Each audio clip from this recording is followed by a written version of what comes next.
الرحمن الرحیم۔ اقامت کے وقت امام اور مقتدی کس وقت کھڑے ہوں گے، اور اگر کھڑے کھڑے انہوں نے اقامت سن لی تو اب جو ہے کیا حکم ہے؟ دیکھیں کہ اقامت کے وقت امام اور مقتدی دونوں ہی حی علی الفلاح پر کھڑے ہوں گے کہ حی علی الفلاح پہ کھڑے ہونا سنت سے ثابت ہے کہ سنت مبارکہ ہے۔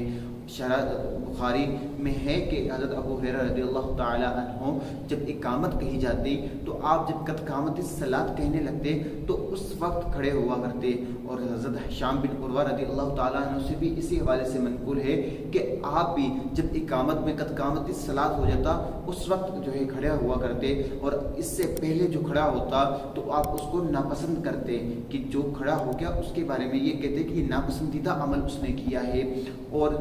جو ہے آج کل عوام الناس میں اور بعض جو ہے مساجد میں اماموں کا بھی یہی حال ہے کہ جب اقامت کہی جاتی ہے تو امام بھی کھڑا ہو جاتا ہے اور جو مقتدی ہیں وہ بھی کھڑے ہو کر ہی اقامت سنتے ہیں۔ تو دیکھیں کہ کھڑے ہو کر اقامت سننا یہ مکروہ ہے کہ جو نماز کے لیے آئے ہیں اب ان پر بھی لازم ہے کہ وہ اقامت کو بیٹھ کر سنیں، اور امام پر بھی یہی بات لازم ہے کہ وہ بھی اقامت کو بیٹھ کر سنیں۔ اللہ تعالیٰ مجھے اور آپ کو دین متین پر چلنے کی توفیق عطا فرمائے، آمین بجاہ نبی الامین۔